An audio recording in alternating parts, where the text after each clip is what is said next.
And with that, I give you Ron Young from Little Caesar. How you doing, Ron? I'm good. How are you? Good, dude. That show with you and Junkyard was just incredible last That was Saturday. a fun one, dude. That was we all the guys in the band were talking. It felt like when we were doing shows with them back when we were just getting started. The crowd was not your typical LA crowd because LA crowds are usually really reserved, Yeah. and they weren't. People were really enthusiastic, and the place was packed. We have these like luminaries hanging out, and there was just people out on the street, and it just it was dangerously delicious. Yeah, it's weird. It's one of those shows where it resonates with you the same way shows used to resonate back in the day where parties would go on for days. The Rock City Angels after party would be 3 days long. But it was like everybody like that kind of just happened. That really was something special, Oh man. man, I was gushing about this all over Facebook, man. It's over the years, venues have really kind of went down. The way that they ran things. Yeah. And I get it; they got to maximize revenue, but sticking so many bands on bills and the bills never made sense. Shows used to be curated back in the day. And granted, there were more like-minded bands and bands up and coming, so they had more to choose from. But it was just, to have just two bands on the bill, and it's a great venue, and the PA is still in great shape, and the lights are in great shape, and they've got a great crew that really dig what they do. Now, maybe some of that is they're hungry to get back to it. I, Like the I think a band. lot is Tom Black, the manager of the Viper Room. He's Yeah, a veteran, and no doubt, Tommy, dude. No you doubt. know, It just everybody that works there. I mean, I knew like everybody that worked there, yeah. but just great attitude and taking pride in what they do and having a passion for what they do. And man, it really comes across, and it trickles down to the fans. Because a lot of times, man, there's so much crap you just gotta let slide off your back. And Yeah. I won't mention any other venues up there, but they got these like little like 19-year-old dudes working there that don't know nothing about nothing, and they got attitude, and they don't really want to help. And there it's just Raz and Don Daly and just everybody that works here, man, just total pros, man. And It's one of the last rock clubs on a CBGB's totally. level. We're gonna look back on a CBGB's level if that's ever gone and go, man, which is not going in. Everybody Yeah, wants it. and It's you know not. what? Credit to Tommy for doing that, for putting. He knows the guys that know what they do, and take pride in it, man. When you've got bands that roll in and they get national acts that come through besides locals, and because I used to be the production manager at the Key Club for like almost 10 years, so I Yeah. get it, man. So when Yeah. I gush, it's because I used to run a venue, so I know what it's like to keep a good crew and to keep the gear in top shape and get it so that the bands walk out of there going, I lost your and audio then first. Oh yeah.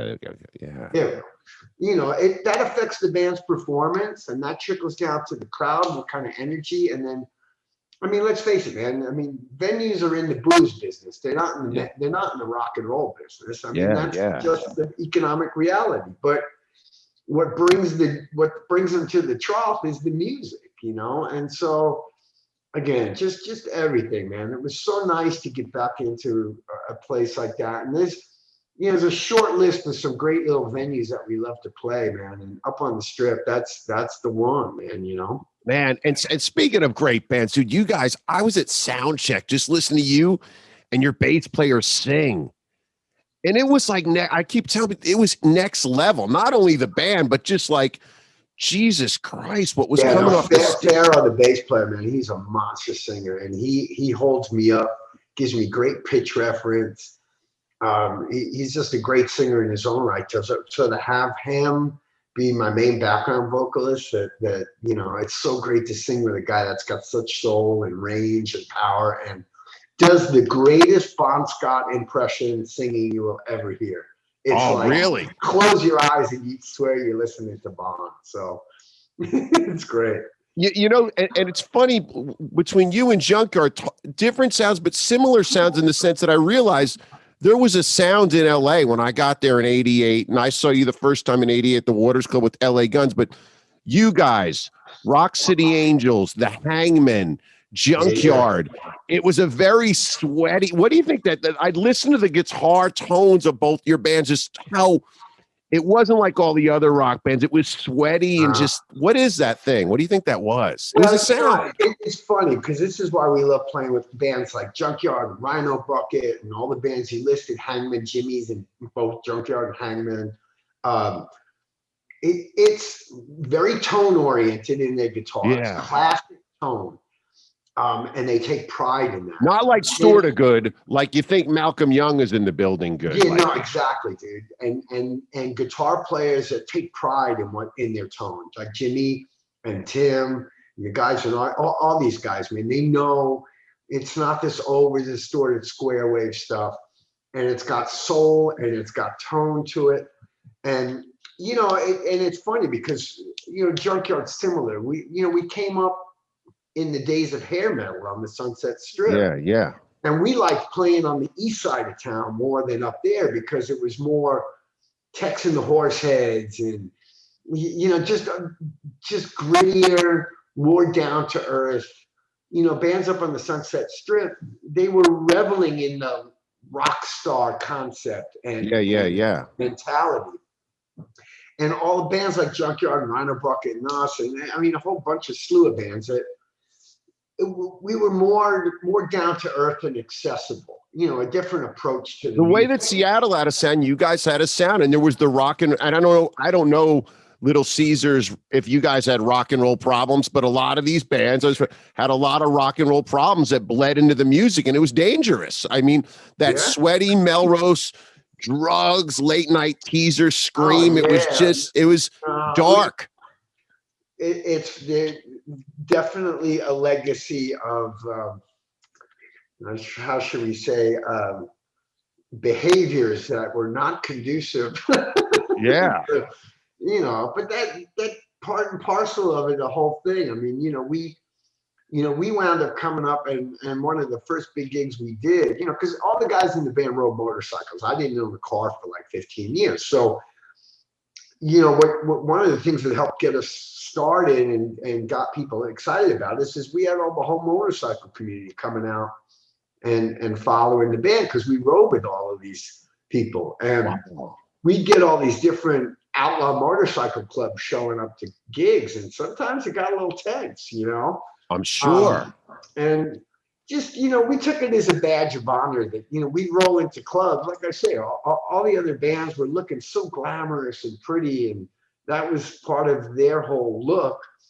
And we looked like a bunch of just tattooed scumbags, And but it really was biker. It wasn't pretending to be biker. It really was. Like, even watching you in Junkyard, I'm like, this could be the modern Sturgis right here. This is really like that thing. No, totally. And a big part of that is that because we were down to earth and not trying to look glamorous and all this kind of stuff. And so it attracted fans that appreciated that. And it was funny because, we used to roll into gigs and people thought we were the road crew, and it's and then we get on stage and play, they're like, oh, you're like, we're the band, There's no costume changes that are going to occur. What we wear into the venue when we climbed off our bike was what we wore on stage. And, we decided early on, it's like, I don't look good with eyeliner and lipstick. So we just said, screw it, and went for the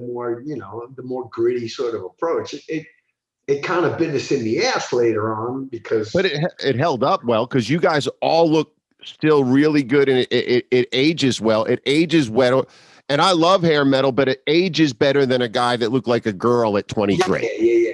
No doubt. You can age into rugged a lot nicer than you can age into pretty. And it's funny because I joke that, man, if I would have known what I knew now, I would have done the Kiss Slipknot thing, the mask or the makeup. I could be 75 and still look. It's true. That's true. Yeah. but whatever.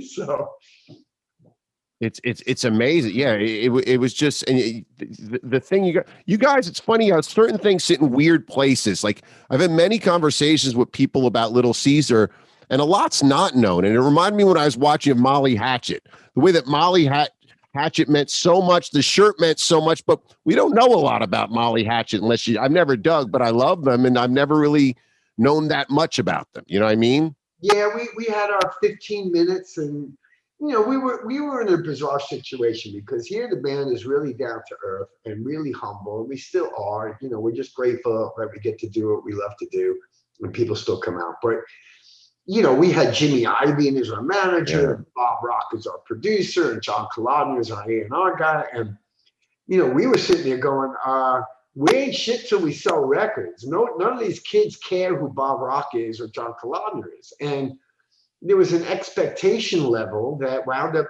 kind of biting us in the ass with all that kind of stuff. But,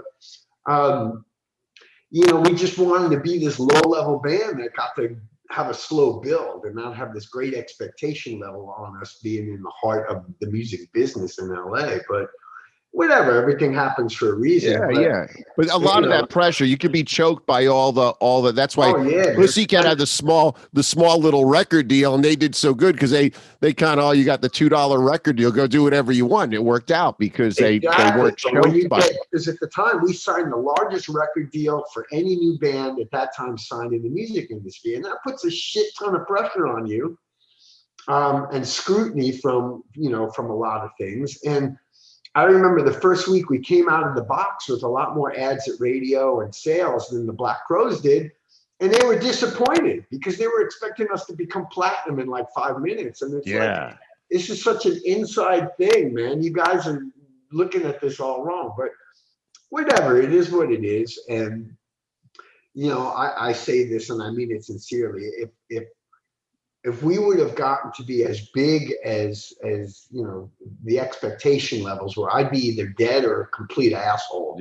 So I'm happy to be neither. So totally. Yeah, it does. You make it it's funny. I was in a band, Blackboard Jungle, and a friend had a suicide note.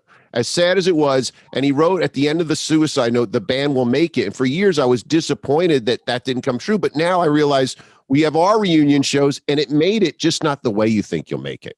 You know what I mean? Exactly, man. No, like for us now, this is a journey of the spirit, not of the wallet. Totally. It becomes something else. And you guys, it was so emitting that night through everybody. Todd Muscat, you guys, like, Jesus, this is so large, man. Yeah, no, it's great, and every day, man, I open up Facebook and there's somebody else that's passing away. It really puts it into perspective and what to be grateful for and what you're doing, why you're doing it, and what you hope to get out of it. And, of course, there's the realities that you got to generate some revenue to pay all the expenses. But, there's other guys that I look at who, this is what they wound up hanging their hat on because they had a certain amount of success. And, they got to keep doing it. They got to figure out how they're going to cover the flights and the crew and all this other stuff. And it's their day we're job. so used to just, doing it. Like we had the blessing of touring with Junkyard about 4 years ago. And it was just great driving in a van and, we were both just slumming it, having each other's backs and, sharing backline and, you could see the love in the old days, man, where bands just, you're out there and you're looking out for each other and you're just enjoying the experience. And, there's a pureness in that. And I even heard him at Soundcheck, just like the day some of the guys from Junkyard are like, man, we might have to up our background vocal game. You hearing these guys just still being pushed by each other. You know what I mean? And I'm sure that. The same thing. I look at David and I'm like, that fucking guy still has the same energy he had. I got game, dude. I can't, I can't just stand here and hold on to the mic stand because that guy's putting what a beast. But that's the thing about playing with old friends, man. It's like you really care for each other and want to see everybody do well and have a great show. And, all that other sort of egotistical, petty bullshit is out the window. You just want to have a great Totally. night. You want to see everybody shine, because at the end of the day, it's just, you know, a rising tide raises all boats, you know? I So love to that. make for a night like we had at the Viper the other night, and that energy, and I knew it the minute I walked in, you know, loading the gear, and I'm like, this is going to be a great night. And it was, man, you know? You know, I have a friend, I bring him up whenever I have friends like you and Roach on, and he's a comedian, Dean Del Rey, and one of the most genius things he ever said is rock and roll was like Vietnam. And it's like we've all been to a war. Some survived, some didn't make it back, but it's like we're here, man. If you survive the war. Yeah, and I tell you, you know, it's like, especially because you remember back in the day, there was no internet, no social media. No. So now everybody's so interconnected, and you know, over the last 10 years, everybody's got caught back up on each other's careers, and there's the good guys, and then there's the douchebags, and you avoid the douchebags, you keep them in a distance, and you can just tell by the way they are on social media how they are with their fans and everything, and you keep those guys close. You know, it's like a platoon of guys in Vietnam, and you bump into them in an airport or a club, or you drop them a note, you see what they're doing on Facebook, and you know, and it's really, it's one of the gifts of all of it, is you get to watch all these guys who, you know, how they've evolved musically, and what their life is doing, and see pictures of their families and all this stuff. Because, you know, the days of creating a mystique are over, you know. Like that Zeppelin mystique is gone. Yeah. The curtain is lifted. So you get to really see what everybody's really about. You know? All these guys that are, you know, they're into animal rescues or cooking and all this stuff. Yeah. It's kind of fun. Hey, where'd you grow up, Ron? Where did you grow up? New York. I'm a New Yorker. Yeah. Okay, I grew up in Jersey. So did you grow up around the Lemoore scene? What year did you move out? Yeah, no, I moved out in '84 because everything was turning into hip hop and rap and dance music. And, you know, I was lucky enough to cut my teeth in that sort of late '70s into early '80s, sneaking into clubs thing, and seeing, you know, doing shows with Johnny Thunders, and you know, there was a big roots and punk rock scene going on in the New York clubs, and that started to fade away. So I moved out to LA because it was, you know, the strip was exploding. Like, to me, I do that vision of California as a kid, me looking at Three's a Company on my TV. That before you're like, whoa, that's California. That's a vision. Yeah, well, we came out, it was a band I was in, we came out, we did some shows, and the scene was so connected and exciting. I wound up working the door at the Music Machine and Club Lingerie. That's how I was paying my bills, you know. Lingerie, video, Bob, the brick wall, like yeah. Now, dude, they hired this New York douchebag to be the door guy. I wasn't a bouncer. I'm not big enough to be a bouncer, but we didn't really need bouncers, you know. But I just got to meet so many great people and see so much great music that was so inspirational. So yeah, I cut my teeth. You know, I grew up in Queens and spent some time in college out on Long Island, and then I just was going into the city every weekend to you know, Mud Club and Peppermint Lounge and the Ritz and Max's Kansas City and CBGB's, and I was like, okay, music is the way to go. And yeah, just wound up when that started to wane, came out to California, man. It was just so exciting with Raji's and the Scream and Music Machine. And I mean, Al's Bar and there was so many great venues and so many great bands. That sub scene, that we did. Like when I moved out from Jersey, I lived at the Hastings House above Raji's. I didn't even know what was going. You know, it was just a dirty little. And Lingerie, this sound we talk about with you guys, Junkyard, Salty Dog, Texan Horses, I feel like Lingerie was a part that bred that kind of sound. It was a great showcase venue because they had a good PA in there, and Kurt, who ran the place, and same thing sort of like the Viper the other night. I mean, this is why when I gush, working in all these venues over the years, I know the good ones and the ones you can see the holes in the game plan from a mile away, you know. And it was a great showcase venue, and it was right in the heart of Hollywood. And they always, you know, there were A&R guys coming out. And this could be real. This could be like I mean, people can really have a record. You know what I mean? Just a great energy and you know, a really broad palette of music. You know, you'd see anyone from, you know, punk bands to, you know, Aaron Neville to, you know, I mean, it's just all this great R&B and blues and punk rock and soul. And it was just such a vibrant thing. And so many of these bands that were more edgier and less commercial, that had more of a post-punk sort of influence, and, you know, doing their thing. I mean, like Guns N' Roses started out, they were really glammy, you know. I mean, Yeah.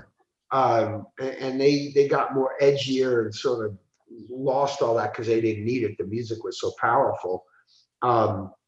And there were just, yeah, I mean, so many Little Kings and Yeah, where you guys landed when I came out, I felt very at home with what you guys and Junkyard were doing, because I'd go to Scream and see Celebrity Skin, Jane's Addiction, and it was a little out there for a kid from Jersey. But where you guys land, you know, you weren't painted silver or anything. It was like, I get this. This is just me, yeah, man. we were just an R&B based hard rock band, you know, Yeah. influenced by Motown and all the music all the rock that rhythm and blues and soul music influenced, like Bad Company and AC/DC and ZZ Top and Leonard Skinner.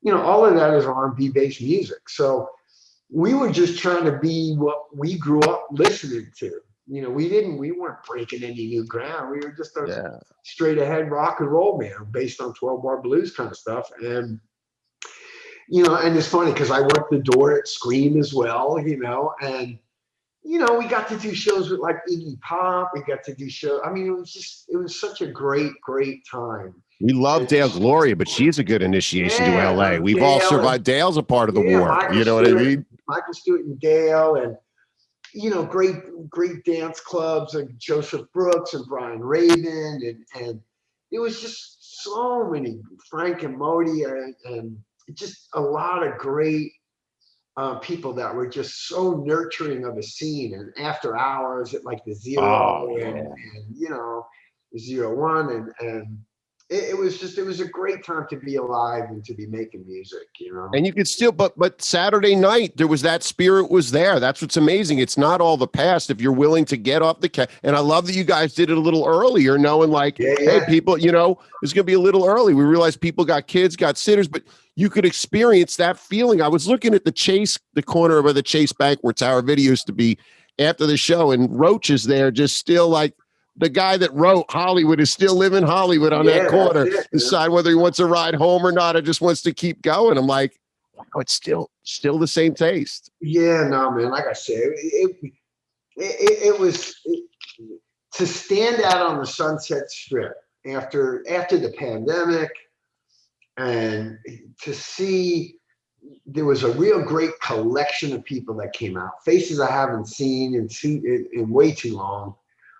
And yeah, same thing, to look up on the street corner and there's like, you know, Roach is hanging out with other buddies of mine, and I'm like, wow, man, it's a fucking flashback. Yeah. You know, man. And hey, dude, your voice is just so A-level. There's people in rock that come along like a Cornell, like you, that just have that amazing. When did you realize you had this amazing voice? And I know you probably won't say it's amazing, but it's amazing, dude. I was standing in the club at Soundcheck. Listen, it's got a signature, and I'm really grateful for that. You know, it's just something where I started out. You know, I make this joke that I always wanted to be like a black guy in a shiny suit. You know, in 1966. You know, all that music. You know, my sister turned me on to Motown and soul and blues. And then my brother, you know, this was like when I was 11 years old, was going, okay, well, if you like this, here's Led Zeppelin. They're taking it to a new place. And, you know, I got to go to concerts and all this stuff. And all I was ever trying to do is get a little bit of that Rod Stewart, Paul Rodgers, you know, David Ruffin sort of bluesy edge in there. And it's a technique, and, you know, of just letting the throat kind of get all raspy and growly. And listen, I, you know, to hear you even put me in the same sentence as a guy like Chris Cornell, because listen, man, the bottom line is I'm a fan of music way before I'm a maker of music. I still can sit with my earbuds or my headphones and just get taken away by music for a whole day. I get it. Well, when Cornell came around, he reminded me of Ron Young. You both kind of had the Jesus kind of thing going on. Both these like this weird thing where like they sang like very primally, amazingly. They both had kind of a Jesus. But to me as a kid, like there's just something these guys got. They go no shirt, jeans, and just go straight banshees with these godlike voices. He reminded me of you when he came out after you. Well, like I said, thank you for that. It's funny because I can distinctly remember sitting in the studio as we were recording the second record. The first record had a bunch of business hiccups and all that crap I didn't want to get into. So we were trying to reboot and get a second record out. Yeah.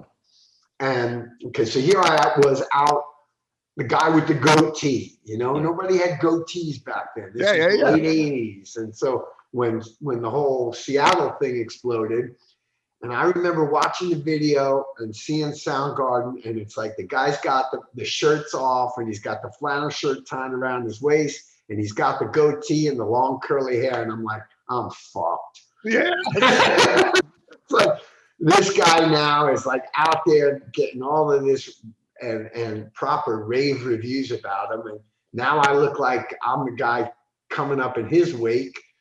Again, that's all just looks and whatever. But similar vocal, like guys that sang. I mean, dude, it's like you have guitar players that play at certain levels. It's great. You could be in the Ramones, it'd be great, but there's that level. You were both operating in the same stratosphere to me. Well, thank you. I really, really appreciate that. And quite honestly, he's got even a broader scope of vocal range because he would do that more, and then he hit that stratospheric type stuff that was just unbelievable. And today's actually his birthday. So not 57. That's crazy. Yeah. I know, dude. What a shame. Because he's a guy that could have just kept breaking new ground, very groundbreaking.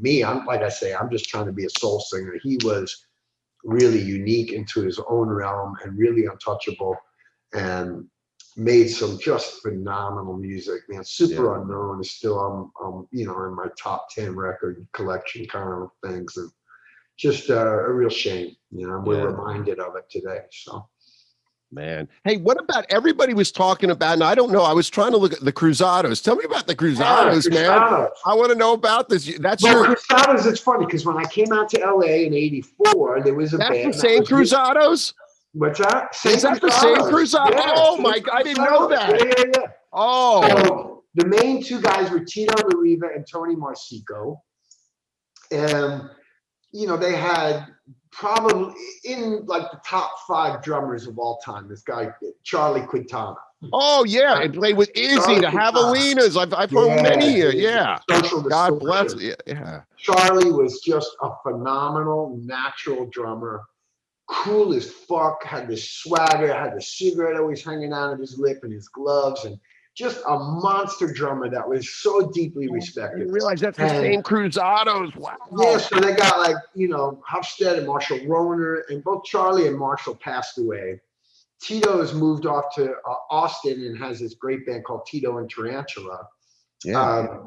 And so Tony, the bass player, wanted to resurrect the Cruzados in tribute. I mean, really, bring those songs back out and he had a whole batch of songs. Was I right? There was a little bit of a Barrio feel to guys like you and the Cadillac Tramps. Like you guys and the Cadillac Tramps, there was a Barrio feel to the music, Barrio rock. A rootsy, bluesy, its own little flavor. And a big part of that came from Tony's curation and songwriting. So Tony had this batch of songs, and he wanted to bring them to light and play some of the hits and just put it back out there in tribute, And so he had worked with Mark, our guitar player in Little Caesar. Lauren used to roadie for the band that turned into the Cruzados called the Plugs, which is like a more punk rock band back in the early 80s. Plugs with a Z, right? Was it with a Z? Yeah, exactly. Yeah.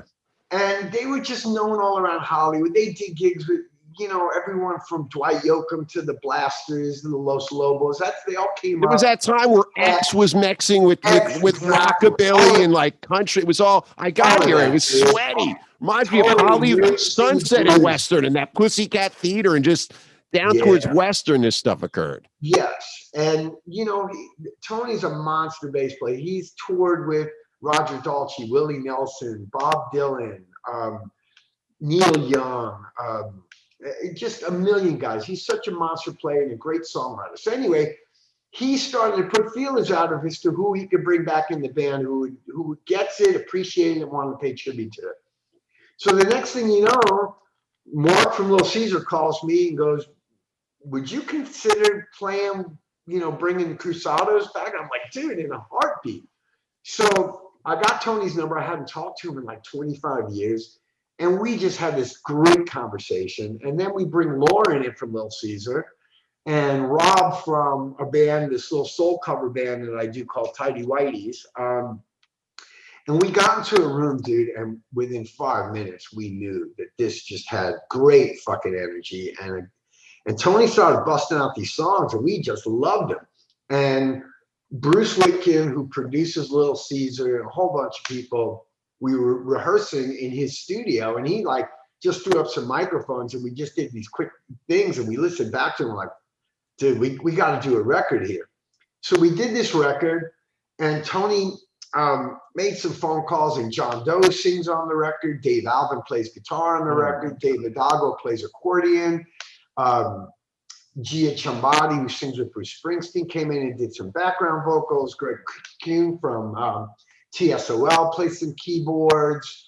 So all these people they just jumped on it. They love the songs. They love the whole concept of bringing this back. And so we did a record, and we're out doing shows, and we're actually doing shows with Little Caesar and Cruzados. I know everybody was. I'm like, there's no way. It seemed like, sometimes like Courtney Love named her album Celebrity Skin after the Celebrity Skin. People pick that old Holly, but I was like, no, but it is. Yeah, no, it's the old dogs doing some new tricks. Oh, the Cruzados always reminded me. It's funny, the Dave Alvin song 4th of July that X did reminds me of that time for some reason, with the Mexican kids throwing the fireworks. It just what it felt like when you guys played at that.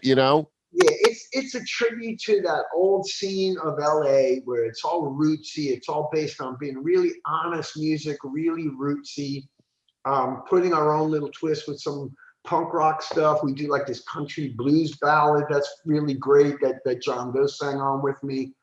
And it's just a treat, man. It's a musical celebration of the band and what the band represented. And Tony wouldn't have done it without getting Tito's blessing, because it was Tony and Tito's band.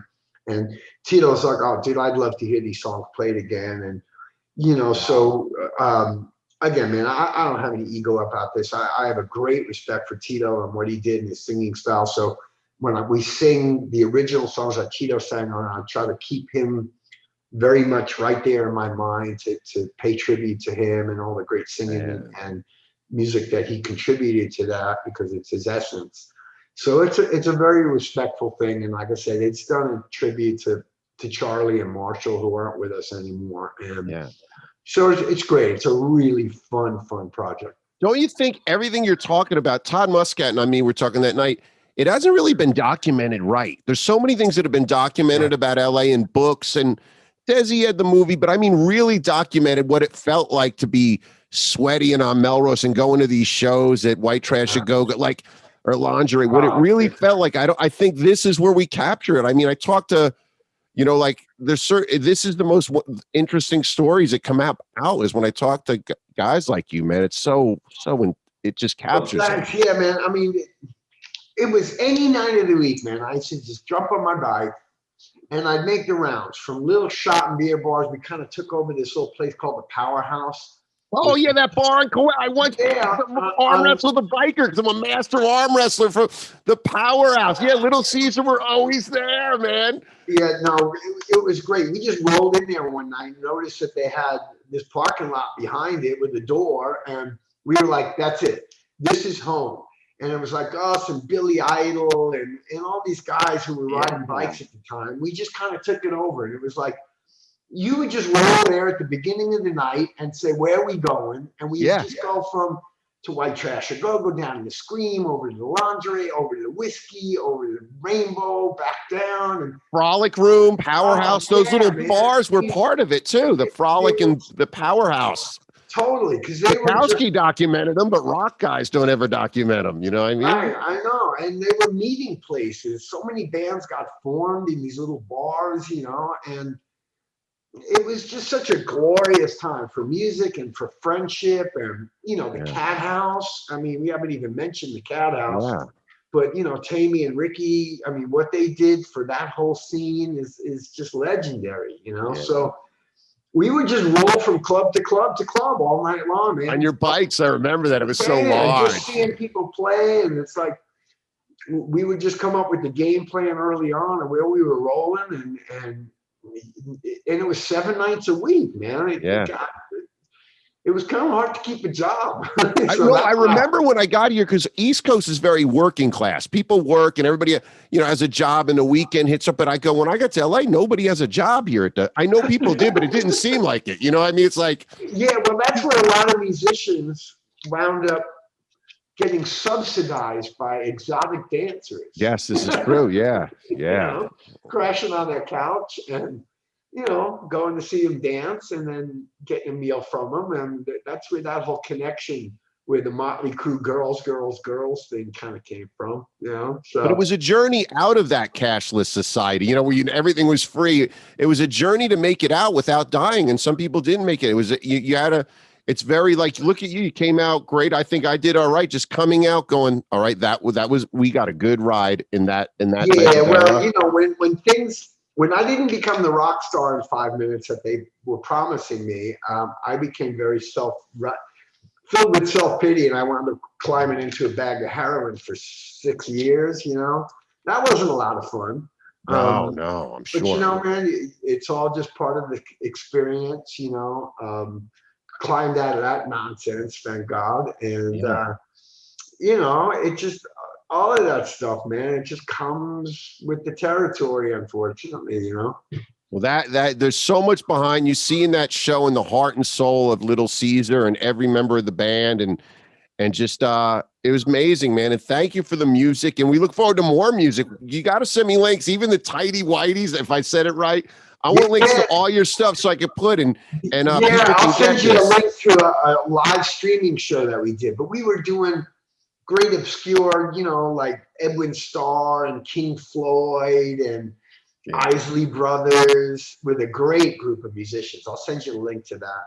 Man, and everything. People got it. We had the killer Little Caesar shirts at the show. People got to get that. Was an amazing shirt. If they can mail and get that shirt, I don't know. Yeah, we got to get those up online. We haven't had any of our merch available. This is what Junkyard's got it so together, man. They do. I think Tim runs a tight ship. A big part of that is Pat and Tim, man. Yeah, Pat and Tim. Yeah, that stuff, and I'm always like, Tim, I wish I had my shit together like they do. But the shirt's great, man. You just got to put a link up. People gonna flip on that shirt. It's a really mean to make it available. Yeah, that's kind of the point. Yeah. Well, thank you so much, Ron. And hang out so I could say. And by the way, dude, some of the greatest music you were spinning, just killer music, song after song.